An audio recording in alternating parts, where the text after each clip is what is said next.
अब बात कर लेते हैं उत्तर प्रदेश की। मुख्यमंत्री योगी आदित्यनाथ ने राज्यसभा चुनाव में उत्तर प्रदेश से भारतीय जनता पार्टी के सभी विजयी प्रत्याशियों को बधाई दी है।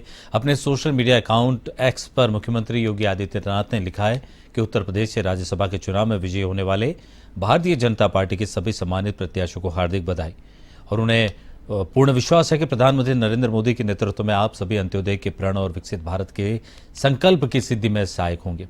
बता दें कि मंगलवार को राज्यसभा चुनाव के लिए वोट पड़े, फिर देर शाम मतगणना हुई। इसमें उत्तर प्रदेश से राज्यसभा चुनाव में भारतीय जनता पार्टी के सभी 8 प्रत्याशियों ने जीत दर्ज की है।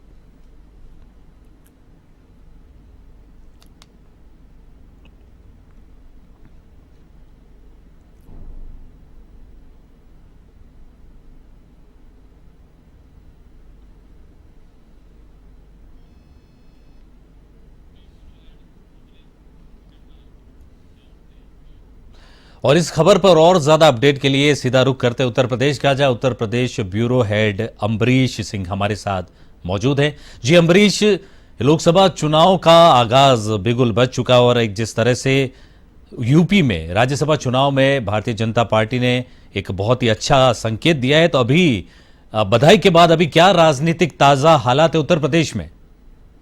बिल्कुल देखिए विक्रम, सबसे बड़ी बात यह है कि मानसिक जीत मिली है भारतीय जनता पार्टी को, क्योंकि राज्यसभा की जो 10 सीटें रिक्त थी उत्तर प्रदेश में, उसमें 7 सीटों पर अगर देखा जाए तो पूरी तरीके से भारतीय जनता पार्टी की जीत नजर आ रही थी। तो 3 सीटों पर समाजवादी पार्टी बढ़त लेती नजर आ रही थी, लेकिन मेन मौके पर जैसे ही अपने 8वें प्रत्याशी का नामांकन कराया भारतीय जनता पार्टी ने संजय सेठ के रूप में, उस दिन से ही ये चीजें समझ में आने लगी थी कि भारतीय जनता पार्टी कोई बड़ा खेल खेलने जा रही है। और अखिलेश यादव को भी इस बात के संकेत मिल रहे थे, लेकिन स्वामी प्रसाद मौर्य, ओम प्रकाश राजभर, ये बड़े चेहरे जब से अखिलेश यादव के साथ गए, कहीं ना कहीं विपक्षी खेमे में इस बात को लेकर संकेत था कि पार्टी के अंदर भी कलह जो है वो है निश्चित तौर पर, क्योंकि मनोज पांडे जो कि मुख्य सचेतक थे समाजवादी पार्टी के विधानसभा में, उनके ऊपर कई दिन से भारतीय जनता पार्टी की तरफ से बगैर नाम लिए ये कहा जा रहा था कि रायबरेली से इस बार भारतीय जनता पार्टी में एक बड़ा चेहरा है, ब्राह्मण चेहरा, जिसको भारतीय जनता पार्टी लोकसभा में अपना उम्मीदवार बना सकती है। और रह रहकर जैसे कि जय श्री राम के नारे लगाना और जय श्री राम के पक्ष में हमेशा कोई ना कोई बयान देना, मनोज पांडे की भी इस स्थिति को स्पष्ट करता हुआ नजर आ रहा था। और भारतीय जनता पार्टी ने संजय सेठ के रूप में 8वां उम्मीदवार उतारा। संजय सेठ वो नाम है जो समाजवादी पार्टी के संस्थापक पूर्व मुख्यमंत्री पूर्व रक्षा मंत्री मुलायम सिंह के बेहद करीबी रहे हैं एक समय में।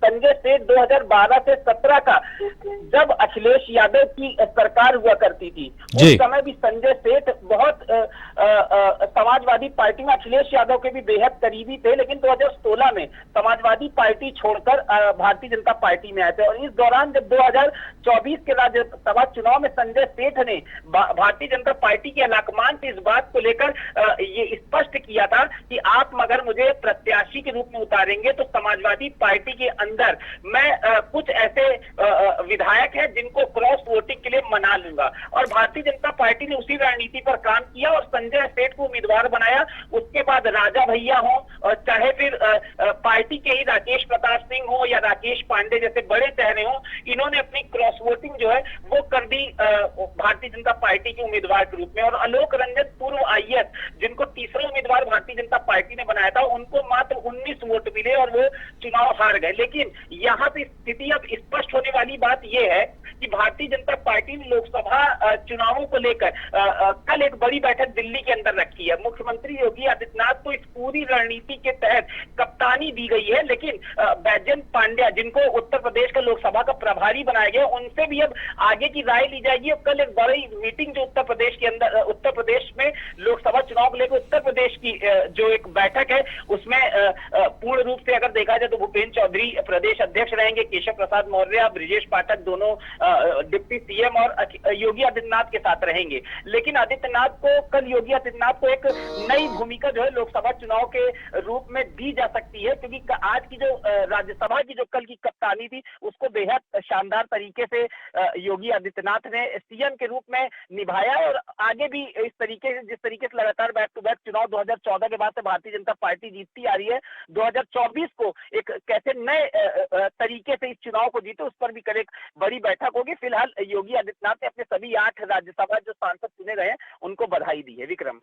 जी अम्बरीश, तमाम जानकारी और विस्तृत अपडेट के लिए आपका बहुत बहुत धन्यवाद। तो अम्बरीश सिंह, ब्यूरो चीफ, उत्तर प्रदेश से राजनीतिक समीकरण के ताजा हालात का जायजा ले रहे थे और दर्शकों तक पहुंचा रहे थे। अगली खबर का रुख करते हैं।